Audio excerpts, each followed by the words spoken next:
মানে হাদিস মানবে না, শুধুমাত্র কোরআন মানবে, মানে এটা হচ্ছে একটা চুরির একটা পথ। যে কোরআনকে যেইভাবে ইচ্ছা সেইভাবে ব্যবহার করবে, এমনকি যে ডিকশনারি আছে এই ডিকশনারিও তারা মানবে না। মানে তার যা মন চাইবে তা অর্থ নিবে, তার যা মন চাইবে তা বুঝ নিবে।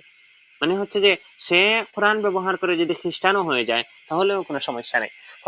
হাদিস অস্বীকার করার যে প্রচেষ্টা, যে যে উদ্দেশ্যে করুক না কেন, এই প্রচেষ্টা হলো দ্বীন অস্বীকার করার প্রচেষ্টা।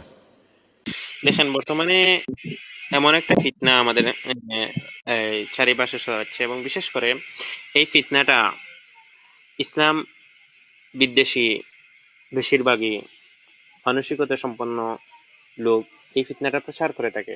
যে এই ফিতনাটা তারা মানুষ, বর্তমানে পৃথিবীর সব ধর্ম বর্তমানে পরিবর্তিত হয়ে গেছে। আপনি ইহুদি ধর্মের দিকে তাকান, আপনি হচ্ছে যে ওই খ্রিস্টান ধর্মের দিকে তাকান, আপনি হচ্ছে হিন্দু ধর্মের দিকে তাকান, সব ধর্ম তারা হচ্ছে যে একটা মানে এমন একটা বাট নিয়ে আসছে যে ওই ধর্মটা তারা সেকুলারিজমের সাথে ওই ধর্মটাকে মিলিয়ে নিয়েছে। কিন্তু ইসলাম ধর্ম হচ্ছে সেখানে ব্যতিক্রম। কারণ ইসলাম ধর্ম হচ্ছে যে এক সত্য স্রষ্টার কাছ থেকে এই ধর্মটা আগত। এই ধর্ম হচ্ছে যে এই ধর্ম যে স্রষ্টার কাছ থেকে যা পাইছে তাই অনুসরণ করবে। এই ধর্ম তার নিজের থেকে, তার নিজের মানুষের থেকে কোনো রিফর্ম মানে চাইবে না। এখন একদল লোক চাইতেছে যে ইসলামে কিছু পরিবর্তন নিয়ে আসা, কিছু কেন ইসলাম ধর্মটাকে বিকৃত করে দেওয়া। এবং বিশেষত এই ফায়দাটা উঠাতে চাচ্ছে যে কিছু খ্রিস্টানরা, যাদের ধর্ম অলরেডি বিকৃত, যে তারা চাচ্ছে যে কিছু অপব্যাখ্যার মাধ্যমে মানুষকে খ্রিস্টানিটির পথে এগিয়ে দেওয়া।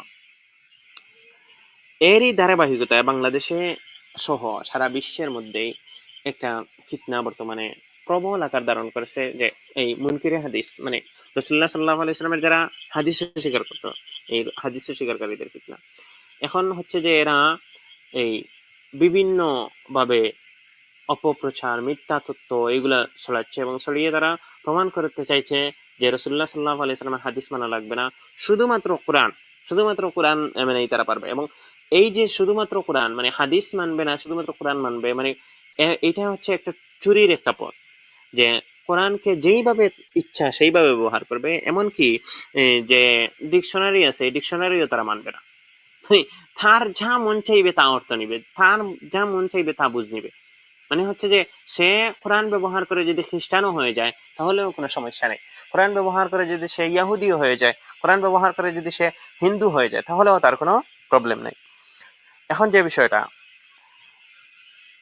তারা অনলাইনে বর্তমানে বাংলাদেশে অনেক সরব হয়ে উঠছে, যে তারা অনলাইনে তাদের এই জিনিসগুলা বেশি প্রচার করার চেষ্টা করতেছে, বেশি প্রচার করতেছে। এবং তারা বলতেছে যে হাদিস যেগুলো এগুলো রাসূল সাল্লাল্লাহু আলাইহি সাল্লাম লিখতে নিষেধ করছেন, এবং হাদিস যেগুলো এগুলো হচ্ছে যে মানা যাবে না, বা সনদ যেগুলো এগুলো সঠিক নয়, এরকম যে এগুলার বিশ্বাসযোগ্যতা নাই।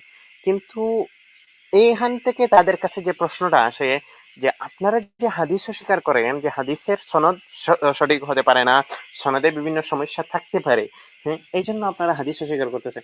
এখন দেখেন ভাই, আপনি যদি সনদকে সরাসরি অস্বীকার করেন তাহলে ওইটা তো সাইন্টিফিকলি আপনি অস্বীকার করার কোনো ওয়ে নাই।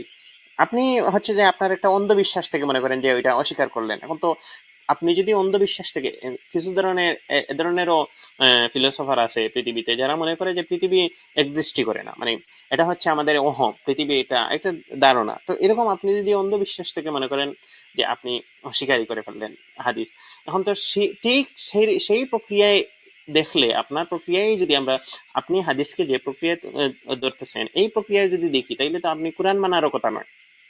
কিভাবে কোরআন মানার কথা নয়? কারণ হাদিস হচ্ছে যে ভাই, আপনি সনদ না থাকার কারণে অস্বীকার করতেছেন। কোরআনে তো আপনার কাছে সনদ নেই। যে কোরআনটা আল্লাহ রাসূল সাল্লাল্লাহু আলাইহি সাল্লাম তো আপনারা সরাসরি এসে দেন নাই। ঠিক সেই রকম ভাবে তো তখন আপনার কাছে প্রশ্ন আসে। এমন প্রশ্নটা আজ না হয় কাল, কাল না হয় পরশু, তো আসবে ইসলাম বিরোধীদের থেকে। তখন আপনারা কি জবাব দিবেন? তাহলে বোঝা গেল যে আপনারা হাদিস অস্বীকার করতে গিয়ে এমন একটা মানে ব্যবস্থা গ্রহণ করছেন যে কোরআনকেই আপনারা প্রশ্নবিদ্ধ করে ফেলতেছেন, এবং আল্লাহর কালামই মানুষ অস্বীকার করা শুরু করতেছে। এবং অলরেডি তারা অস্বীকার করতেছে যে কোরআনের যে সমস্ত জবরজের যেগুলো আছে এগুলো হচ্ছে যে হাজ্জাজ ইবনে ইউসুফ যুক্ত করে দিয়েছেন, নাউযুবিল্লাহি মিন যালিক। মানে বিকৃত করে দিয়েছেন, নাউজুবিল্লাহ মিন যালিক। মানে এমন কথা তাদের মধ্যে দিয়ে পাওয়া যায়। এরই ধারাবাহিকতায় আমাদের এই প্রশ্নটা শুধুমাত্র তাদের এই কথার উপরেই, যে আপনি যে হাদিস অস্বীকার করেন যেই ভিত্তিতে, সেই ভিত্তিতেই আপনাকে জিজ্ঞেস করতেছে যে কোরআনের সত্যতা। আমরা তো ভাই হাদিসবাদী, আমরা যারা, আমাদের কাছে তো কোরআনের সনদ আছে, আমাদের কাছে তো এ, উল উলুল আমরের বিখ্যাত উলুল আমর আমাদের তালিকা আছে। হাদিস যেগুলো এগুলোর সনদ আছে। ইমাম বুখারী যদি কোনো হাদিস, ইভেন ইমাম বুখারী যদি কোনো হাদিস উনি সঠিক সনদে দিতে পারেন না, তাহলে তো আমরা ইমাম বুখারী মানি না। কেন উনি সঠিক সনদে দিতে হবে আমাদেরকে? ইমাম মুসলিম রাহিমাহুল্লাহ যদি কোনো হাদিস যদি সঠিকভাবে দিতে পারেন না, ইভেন ইমাম তাহাউই, ইমাম মালিক, উনি যদি সঠিক সনদ দিতে পারেন না, তাহলে আমরা তাকে মানি না। তিনি সঠিক সনদ দিলে আমরা কেন মানবো না? এই যে সূত্রটা আছে, এই সূত্রটা দেওয়ার পরেও আপনি যদি না মানেন, তাহলে তো বোঝা গেল যে আপনি হচ্ছে যে একমুখা এবং আপনি অন্ধবিশ্বাসী।